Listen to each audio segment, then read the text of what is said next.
अगर आप चाहते हैं न्यू धमाका म्यूजिक 2 का ऑडियो एवं वीडियो देखने एवं सुनने के लिए तो हमारे चैनल को सब्सक्राइब जरूर करें और साथ में बेल आइकन दबाना ना भूलें।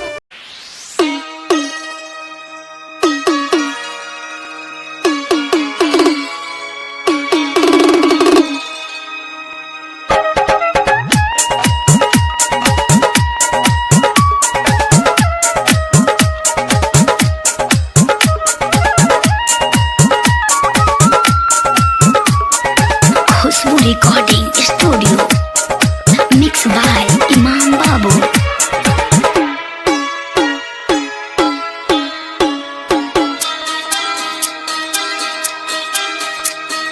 पूजवा तोरा प्यार में, पूजवा तोरा प्यार में रही रही अखिया लोराता तेरे, दीवाना पागलाता तेरे, ना प्यार दिल से बुराता तेरे, दीवाना पागलाता तेरे, ना प्यार दिल से बुराता तेरे, दीवाना पागलाता तेरे।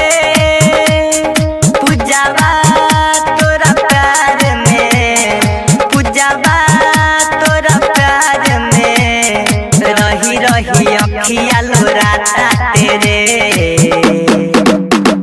दीवाना पागलाता तेरे, ना प्यार दिल से बुराता तेरे, दीवाना पागलाता तेरे,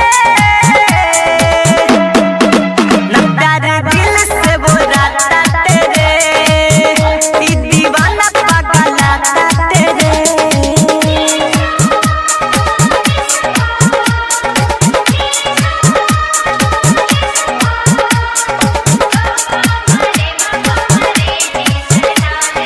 खुशबू रिकॉर्डिंग स्टूडियो कहला बिशनपुरा बाजार।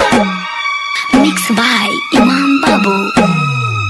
खैले कसम रहल तेता जियब मरब तोहरा संग में, वादा कैले रहले हमसे हारब मोहब्बत के न जंग में, जाने से ज्यादा हम तोहरा के चाहनी रे, दर्द दिलावा में लेके हम सहनी रे, कहेली फोन मत करी हा पापा के हमारा मोबाइल पर, पल पल मन मोर मुहाता तेरे,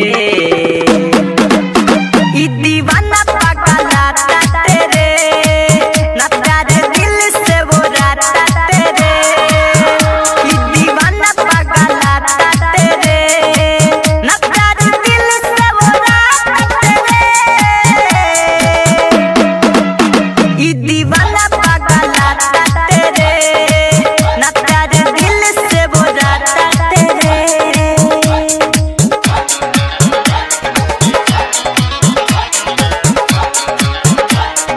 खुशबू रिकॉर्डिंग स्टूडियो कहला बिशनपुरा बाजार। मिक्स बाय इमाम बाबू।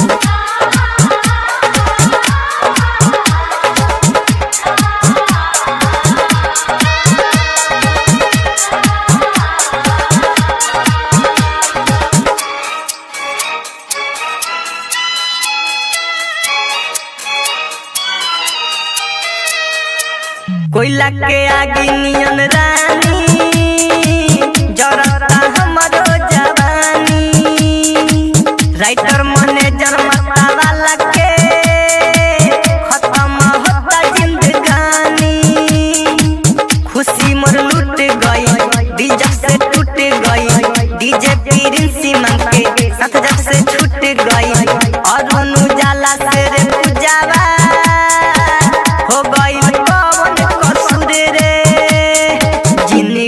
जहर अब घोराता तेरे,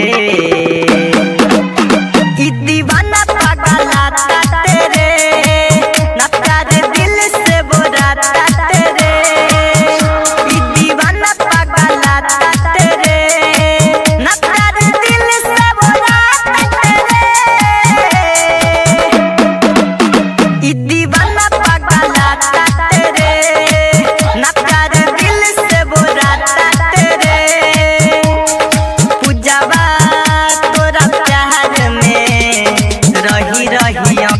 लुराता तेरे